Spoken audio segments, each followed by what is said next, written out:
Olá, gente! Hoje a gente vai falar sobre genética. Pois é, o nosso conteúdo já inicia falando sobre genética. A genética, ela estuda a hereditariedade. Para que a gente precisa saber genética? Para que a gente não seja pego de surpresa, ou para que a gente tenha os nossos direitos nas nossas mãos. Exatamente, nossos direitos. Por exemplo, você sabia que o teste do pezinho, que é feito no bebê recém-nascido, ele é super importante para identificar alguns tipos de doenças ou problemas genéticos? Pois é, e ele é gratuito e garantido pelo SUS. Então, já é mais um motivo para a gente ficar ligado. A genética na nossa vida, ela acontece antes do nosso nascimento e só termina no final da geração da nossa família. Ou seja, nunca, porque a nossa família nunca acaba, né? Então, por isso é importante a gente ficar ligado. Hoje a gente vai ver alguns termos que são fundamentais na genética e a gente vai começar a compreender esse mundo. Vamos lá? Quando lidamos com genética, tá na página 294, capítulo 9.1 do livro de vocês, tá? A genética, ela estuda o material genético, as variações entre os organismos e os mecanismos de hereditariedade, pelos quais as características são passadas de geração em geração. A genética estuda a hereditariedade. Então, o que a gente precisa saber, começar a saber, para poder lidar com a genética? Esses termos essenciais aqui, ó. Esses dois termos são principais para a gente saber: fenótipo e genótipo. O fenótipo é o conjunto de características externas e internas de um ser vivo. Pode ser mudado pelo ambiente. Genótipo é uma constituição genética do ser vivo. Somente pode ser mudada por mutação. Olha isso, gente. O meu cabelo é castanho. Todas as vezes que o meu cabelo nasce, ele nasce castanho. Esse é o meu genótipo. O meu gene produz e sintetiza a cor castanha. Mas eu posso pintar ele de loiro. E aí eu vou mudar o fenótipo. Eu vou mudar a parte de fora, a parte externa do meu corpo. Eu não vou mudar o que está no meu gene. Então, quando ele crescer, ele vai crescer castanho. E aí eu vou ter que ficar retocando. Então, a diferença de genótipo para fenótipo é essa. O fenótipo a gente consegue mudar. A pessoa tem a pele bem branquinha, vai à praia 2 semanas, 2 meses, se muda para a praia, a pele tende a ficar mais amorenada, porque ela passa a pegar mais sol. Ela mudou o fenótipo, mas o genótipo da pele bem branquinha, ela não consegue mudar. O genótipo a gente só muda por mutação. Foi o caso do Homem-Aranha, ou seja, é quase impossível. Existem algumas pequenas mutações que podem ocorrer, e aí são muito sutis. Por exemplo, a pessoa que fica lidando muito tempo com raio-x, enfim, o nome dele eu não sei. Aquela pessoa que trabalha com raio-x, eu vou lembrar daqui a pouco. Ele, geralmente, quando é mulher, ela não pode ficar durante muito tempo nessa profissão. Ela só pode fazer um plantão, ela não pode ficar direto ali exposta ao raio-x, porque o raio-x, ele é uma forma de radiação. E a mulher, ela não pode ter muito contato com esse raio-x, porque ele modifica as células reprodutivas e ela pode não ter mais filhos.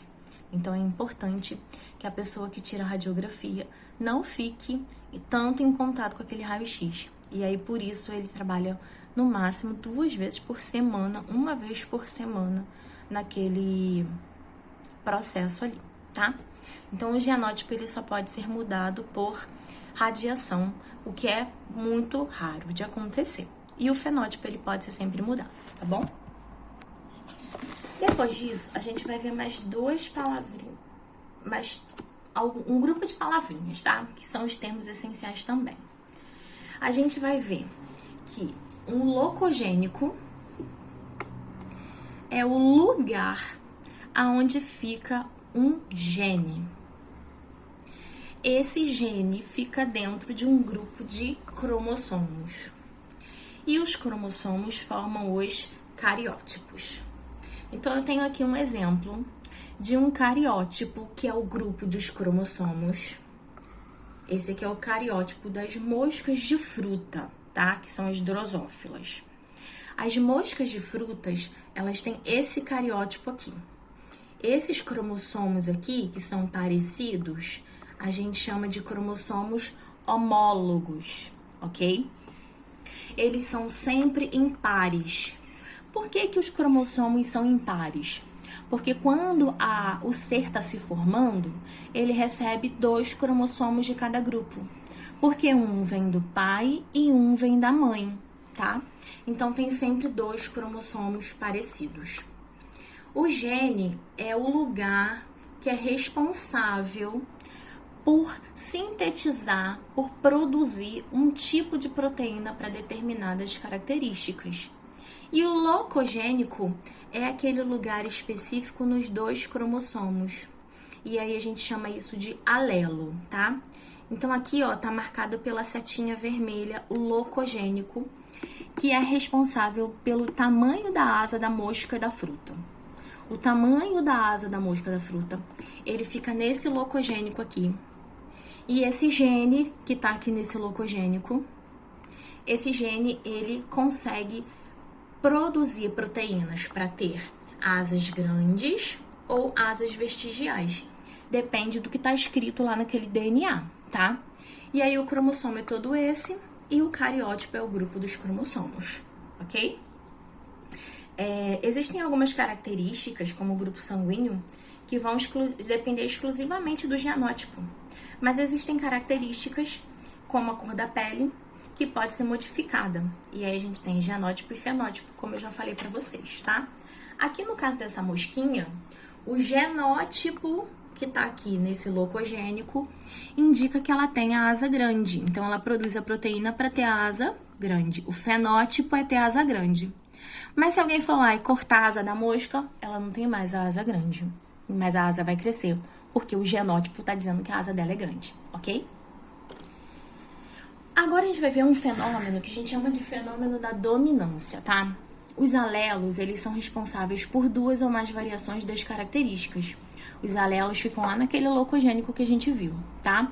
São sempre 2, porque um vem do pai e um vem da mãe, ok? Então, a gente tem aqui, ó, um exemplo com ervilhas, tá? As ervilhas, elas podem ter a vagem inflada ou a vagem constrita, que é toda marcadinha. Elas podem ter esses 2 tipos de vagem. A gente tem uma característica e 2 variações. E elas podem ocorrer de 3 formas. Elas podem ter o alelo cesão, tá marcado aqui ó, no locogênico do cromossomo. O gene cesão, e aí a vagem é inflada. O gene cesão, a vagem é inflada.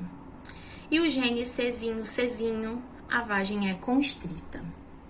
Olha bem o que aconteceu, gente. Cesão, inflada. Cesão, inflada. Cezinho, constrita. Professora, de onde saiu essa letra? A gente usa sempre a letra do que é menorzinho, tá? Então, constrita, cezinho, ok? Por isso que é a letra C. E da onde que são essas letras? Essas letras são os alelos que a gente usa para representar. Quando a vagem é inflada, ela pode ser cesão ou cesão. Quando a vagem é constrita, ela só pode ser cezinho. Porque a letra maiúscula, a gente vai chamar de alelo dominante. Eu posso ter 2 alelos dominantes ou um alelo dominante. Ele é dominante, então ele domina o menorzinho, ok? E quando as letras são minúsculas, a gente chama de alelo recessivo. Então, olha aqui, ó. Eu tenho dominante, por isso que essas 2 são infladas. E constrita, eu tenho o cezinho, que é recessivo, ok? Cesão, a gente vai chamar de dominante. E homozigoto. Homo quer dizer igual, ó. As 2 letras são iguais, ok? Dominante heterozigoto. Hétero vem de diferente. Então, eu tenho uma letra diferente da outra, uma maiúscula e uma minúscula. Os dois são dominantes porque o maiúsculo é a característica que domina. Czinho, Czinho, recessivo. Se eu posso escrever aqui recessivo homozigoto, tá? Mas não tem necessidade. Czinho, Czinho, recessivo. As duas letras são iguais, tá?